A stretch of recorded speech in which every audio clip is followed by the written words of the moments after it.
Nabundol ng isang UV Express service ang isang bata sa Quezon City kagabi.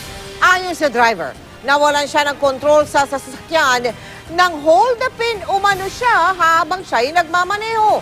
Mula sa Quezon City, nakatutok live si PR Kanghel. Pia. Mel, kasalukuyan ngang nagpapagaling sa kanyang bahay ang 6 na taong gulang batang lalaki na aksidenteng nabangga ng isang UV Service Express driver kagabi matapos umanong pumiglas sa mga umano'y hold-upper.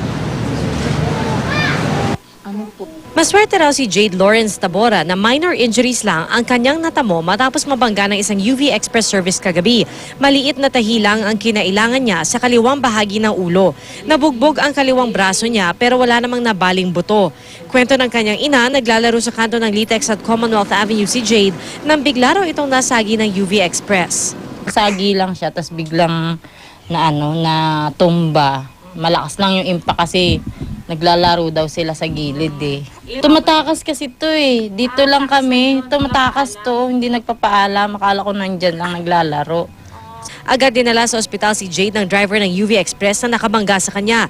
Aminado si Alberto Fernandez na nawalan siya ng kontrol habang nagmamaneho. Paano raw kasi? Hino-hold up daw siya sa loob ng sasakyan nang biglang tumawid ang mga bata.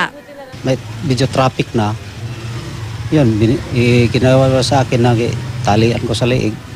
Hindi ko na nakita. Medyo na tamaan ng batarya, masyadong malakas.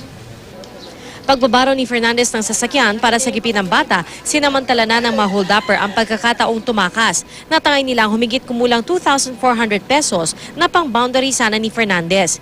Sinagot naman ng operator ng UV Express ang gasto sa pagpapagamot ng bata.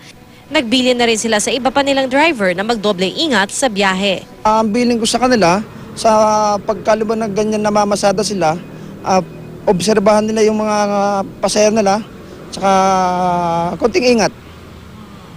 Dahil sa insidente, naghigpit na ng seguridad dito sa may kahabaan ng Commonwealth Avenue, kanto ng Litex. Importante raw ang police visibility pangontra sa mga hold-upper. Mahalaga rin daw na tiyakin nilang walang lumalabag sa mga batas trapiko para iwas disgrasya. Yung mga bata ho, iniingatan ho natin na hindi sila madisgrasya sa kalsada. Kaya tayo nandito. Mel, sa ngayon ay patuloy na pinaghahanap ang mga suspect sa pang-hold up. Wala naman daw balak magsampa ng reklamo ang ina ng biktima laban sa nakabanggang UV Service Express driver. Mel? Maraming salamat sa iyo, PR Kanghel.